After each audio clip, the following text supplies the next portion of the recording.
Veja o que Cid contou à PF sobre joias sauditas, carteira de vacinação e gabinete do ódio. Nesta quarta-feira, 19, o ministro do Supremo Tribunal Federal, STF, Alexandre de Moraes, derrubou o sigilo da delação premiada do tenente-coronel Mauro Cid, que levou a denúncia da Procuradoria-Geral da República, PGR, contra o ex-presidente Jair Bolsonaro, PL, e outras 33 pessoas pela suposta tentativa de golpe de Estado. Na delação, além da suposta trama golpista, Cid falou sobre os casos das joias sauditas, das alterações feitas em carteiras de vacinação e do que tem sido chamado pela esquerda e por parte da imprensa de gabinete do ódio. Em troca da delação, Cid receberá perdão judicial ou pena privativa de liberdade não superior a 2 anos, restituição de bens e valores pertencentes ao colaborador que efetivamente tiverem sido apreendidos, extensão dos benefícios para pai, esposa e filha maior do colaborador no que for compatível e ação da Polícia Federal visando garantir a sua segurança e a dos seus familiares. Alterações em cartões de vacina. De acordo com Cid, a ordem para a adulteração do estado da vacinação da Covid-19 no cartão do ex-presidente da sua filha, Laura Bolsonaro, teria partido do próprio Bolsonaro. Cid disse também que outras 2 pessoas contribuíram com a inserção dos dados falsos. São eles, o ex-assessor de Bolsonaro, Max Guilherme de Moura, e Ailton Gonçalves Moraes Barros, capitão reformado do Exército. Segundo a delação, os certificados com as alterações teriam sido impressos e entregues em mãos ao ex-presidente. Segundo o que foi registrado pela PF na delação, Cid disse que o objetivo era obter os cartões vacina para qualquer necessidade, que o colaborador imprimiu certificados de vacina e entregou em mãos para o ex-presidente Jair Bolsonaro, que o coronel Marcelo Câmara, ex-assessor de Bolsonaro, ficou sabendo dos fatos, rasgou os certificados do ex-presidente e sua filha Laura Bolsonaro e solicitou que o colaborador desfizesse as inserções.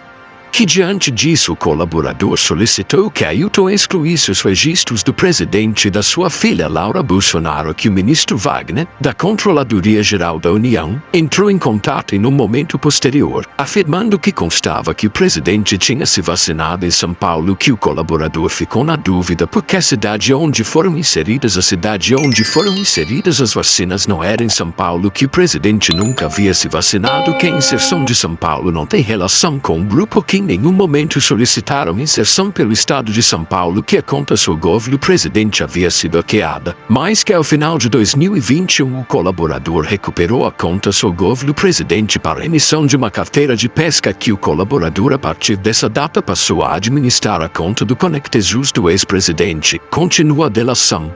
Gabinete do ódio. Ao falar sobre o que parte da imprensa e a esquerda chamam de gabinete do ódio, Mauro Cid disse que não tinha proximidade com os responsáveis pelas mídias sociais do ex-presidente.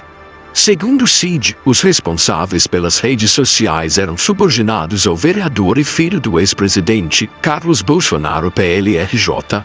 Segundo a PF, Cid disse que de maneira geral, bem superficial, esse gabinete do ódio, basicamente eram 3 garotos, que eram assessores do ex-presidente Jair Bolsonaro, que os garotos eram Técio Arnon, José Mateus, e Mateus, que não sabe o nome completo, que eles estavam dentro da estrutura da assessoria do ex-presidente, nomeados formalmente, desde o início do governo, em 2019, que acha que 2 deles já estavam bem antes de Jair Bolsonaro ser presidente, que basicamente eles que ficavam fazendo o acompanhamento das mídias sociais, ligados com Carlos Bolsonaro, que eles tinham relação direta com Carlos Bolsonaro. Indagado se havia relação de subordinação entre eles e Carlos Bolsonaro, respondeu que sim, que era o Carlos Bolsonaro que ditava o que eles teriam que colocar. Falaram que basicamente, o que acontecia era que o ex-presidente tomava conta de sua rede social Facebook, que Carlos Bolsonaro tomava conta das outras redes do ex-presidente, Instagram, o Twitter e os outros, e que o ex-presidente todo dia de manhã queria postar alguma coisa no Facebook, e às vezes o Carlos replicava nas outras redes. Continua. De acordo com Cid, o que os 3 assessores faziam era sentir a temperatura das redes sociais para tentar encaixar matérias que dessem engajamento. Indagados se eles já faziam contato com os influenciadores para eles replicarem aquilo que eles queriam que se tornasse notícia, responde que sim, que às vezes eles não encaminhavam notícias, mas sim ideias ou adotaram determinada direção, e às vezes eles brigavam com o ex-presidente porque o presidente publicava o que eles não queriam que, principalmente, Carlos Bolsonaro, não queria que as mídias sociais do presidente fossem aquelas mídias enfadonhas, completou. Questionado pela PF, Cid negou qualquer ligação do jornalista Alan dos Santos com o grupo que gerenciava as redes sociais de Bolsonaro e disse que pautas como o voto auditável sempre foi uma demanda pública de Bolsonaro. Contato com o hacker. Questionado sobre o contato do ex-presidente Jair Bolsonaro com hackers, Cid disse que o único hacker que esteve com Bolsonaro foi Walter Delgatti. Segundo Cid, a reunião com o hacker foi marcada pela deputada Carla Zambelli, PLSP.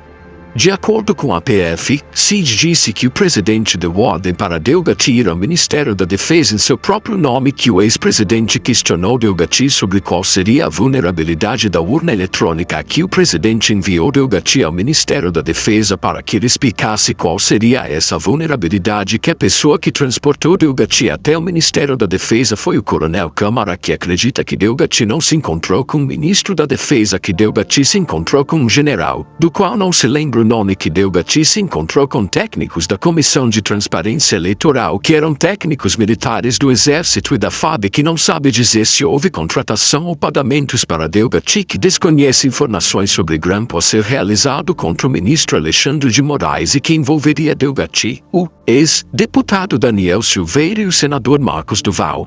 Joias sauditas. Sobre o caso das joias sauditas, Cid disse que a missão de receber os presentes era da ajudança de ordens, conforme decreto, que em seguida direcionava os presentes ao Gabinete Adjunto de Documentação Histórica -GAD, para análise e definição de destinação ao acervo público ou privado, que o chefe do GAD era o comandante Marcelo, que o presidente Jair Bolsonaro recebeu um kit de joias em ouro branco e relógio Rolex quando da viagem oficial em 2019 à Arábia Saudita, que o kit foi encaminhado ao GAD, para ser analisado e definido sua destinação, se o presente iria para o acervo público ou privado, que o GAD definiu que as joias recebidas de presente deveriam ser encaminhadas ao acervo privado do ex-presidente. De acordo com Cid, pressionado por conta da condenação judicial provocada por ações da deputada Maria do Rosário, PT-PR, Bolsonaro pediu a um assessor para que fosse feita uma pesquisa de mercado sobre os valores dos presentes anexados ao seu acervo pessoal. Cid relatou que o melhor valor ofertado pelo Rolex foi pela loja Precision Watches nos Estados Unidos, que a negociação foi realizada por e-mail, telefone e posteriormente, presencialmente, com a ida do colaborador até a Filadélfia, nos Estados Unidos, que em relação às demais joias que compõem o denominado kit ouro branco, o colaborador também realizou pesquisas de preços pela internet no ano de 2022, que o ex-presidente da República solicitou que o colaborador realizasse a venda do kit ouro branco e dos relógios Rolex e Patek Philippe, que apenas o colaborador e o ex-presidente Jair Bolsonaro sabiam das tratativas das vendas desses itens, que o colaborador viajou juntamente com a comitiva presidencial para os Estados Unidos para cumprimento de agenda no estado da Califórnia e na cidade de Orlando, na Flórida, que em Orlando o colaborador se desligou da comitiva presidencial e viajou para Pensilvânia, no estado da Filadélfia, que se dirigiu até a sede da loja Precision Watches, local em que efetivou a venda dos referidos relógios pelo montante de um cifrão $68 mil dólares americanos.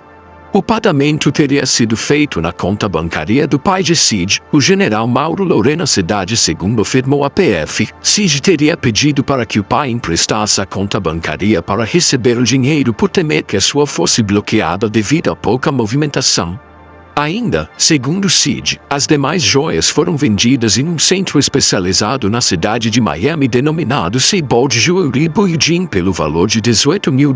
Cid afirmou que o pagamento foi realizado em espécie sem emissão de nota, que não há registro da venda dos referidos bens, que em seguida retornou ao Brasil com os valores em espécie, que ao retomar ao Brasil entregou os $18 mil ao ex-presidente Jair Bolsonaro, que apenas retirou os custos que teve com passagem aérea e aluguel do veículo cálculo que o colaborador ajustou com seu pai, General Mauro César Lorena Cid, que o saque dos 68 mil dólares ocorreria de forma fracionada e entregue à medida que o bem conhecido viajasse dos Estados Unidos ao Brasil, que o dinheiro seria entregue sempre em espécie de forma a evitar que circulasse no sistema bancário normal. Cid e o coronel Marcelo Câmara deram início a tratativas para recuperar os itens após o TCU mudar o entendimento sobre os presentes. De acordo com Cid, ele e o coronel Marcelo Câmara deram início às tratativas com os compradores para recuperar os itens vendidos, depois que o Tribunal de Contas da União, TCU, mudou o entendimento sobre a posse dos presentes recebidos pelo presidente da República. Cid informou que foi avisado pelo capitão do Exército, Osmar Crivellati, que o advogado Frederico Assef seria a pessoa responsável por recuperar o relógio Rolex. Cid diz que pegou o relógio com Assef no aeroporto de Congonhas, em São Paulo, mas não sabe o valor da recompra.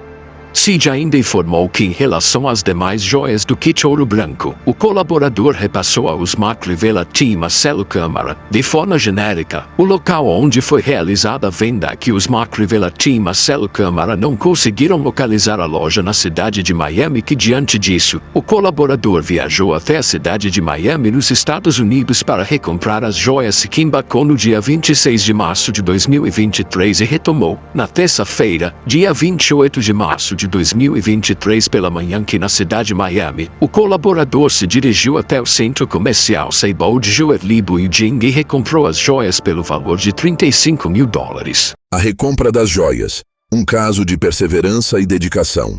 A história que se desenrola em torno da recompra das joias do kit de ouro branco revela não apenas um ato de diligência, mas também a complexidade do mercado de luxo e a importância das relações interpessoais no comércio. O colaborador, cuja atuação é fundamental neste enredo, informou que, após a venda inicial das joias, houve uma série de desafios que levaram à sua decisão de viajar até Miami, nos Estados Unidos, para recuperar os itens preciosos.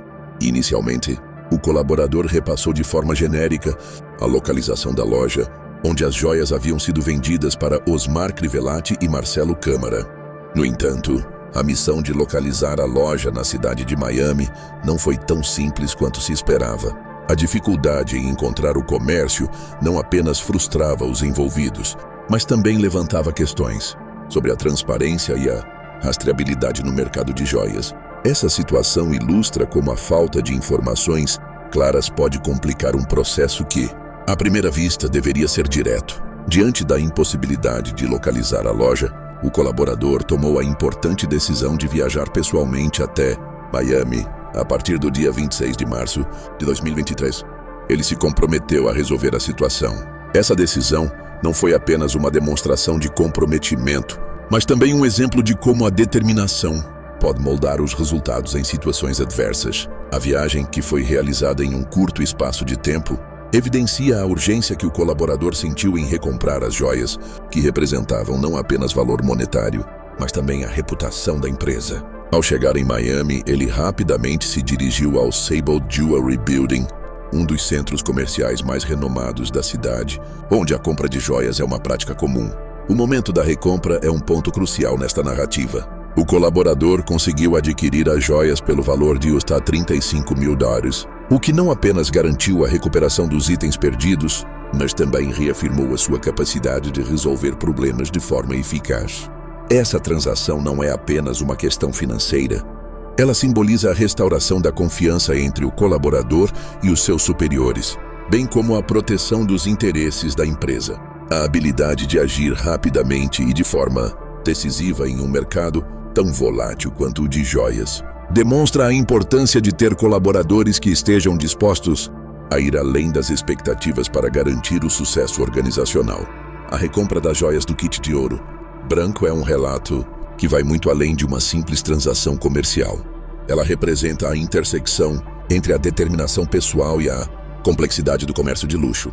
O colaborador, ao enfrentar os desafios de localização e recompra, não apenas restaurou um ativo valioso, mas também solidificou sua posição como um membro crucial da equipe. Este caso serve como um lembrete de que, no mundo dos negócios, a perseverança e a dedicação podem levar a resultados excepcionais, mesmo diante de obstáculos significativos. A capacidade de agir de forma proativa em situações adversas é uma qualidade que deve ser valorizada e incentivada dentro de qualquer organização. O reconhecimento do colaborador, valorizando o esforço. A ação do colaborador, que se dedicou a recomprar as joias do kit de ouro branco, não passou despercebida dentro da organização.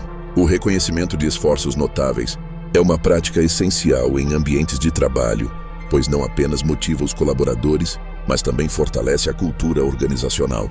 No caso em questão, a atitude proativa do colaborador foi reconhecida de maneira significativa, refletindo a importância de valorizar aqueles que vão além das expectativas. O reconhecimento no ambiente de trabalho é fundamental para criar um clima organizacional positivo. Ele funciona como um combustível que impulsiona os colaboradores a se esforçarem ainda mais. A ação do colaborador em viajar até Miami para recomprar as joias não foi apenas uma demonstração de comprometimento. Foi um exemplo claro de como o engajamento pode levar a resultados positivos. Quando a liderança reconhece esses esforços, cria-se um ciclo virtuoso de motivação e produtividade. Após o bem-sucedido retorno do colaborador, a liderança da empresa decidiu implementar uma forma de reconhecimento formal. Isso incluiu uma reunião, onde o colaborador foi elogiado publicamente por sua iniciativa e dedicação. Tal gesto não apenas destacou sua contribuição específica, mas também serviu de exemplo para outros membros da equipe, mostrando que ações proativas são valorizadas e recompensadas. Além disso, a empresa considerou a possibilidade de premiá-lo com um bônus financeiro, como uma forma de agradecer pelo esforço extra que ele fez para recuperar as joias. O reconhecimento da ação do colaborador teve um impacto positivo não só sobre ele, mas também sobre toda a equipe. Ao ver que a dedicação e o comprometimento são recompensados, os demais colaboradores se sentiram encorajados a adotar uma postura semelhante. Esse tipo de cultura de reconhecimento pode resultar em um aumento significativo na colaboração e na disposição para enfrentar desafios. A equipe, inspirada pelo exemplo do colaborador, começou a se engajar mais em suas tarefas, buscando soluções inovadoras e mostrando uma maior disposição para ajudar uns aos outros. O reconhecimento do colaborador que se destacou na recompra das joias é um exemplo claro da importância de valorizar as ações que vão além do esperado. Esse reconhecimento não apenas fortaleceu a reputação do colaborador, mas também teve um efeito positivo sobre a dinâmica da equipe como um todo. Em ambientes de trabalho, onde a motivação e o engajamento são cruciais para o sucesso, reconhecer e valorizar os esforços individuais é uma estratégia que pode levar a resultados excepcionais. A história deste colaborador demonstra que, quando as pessoas se sentem apreciadas, elas estão mais dispostas a se esforçar e a contribuir para o sucesso coletivo da organização.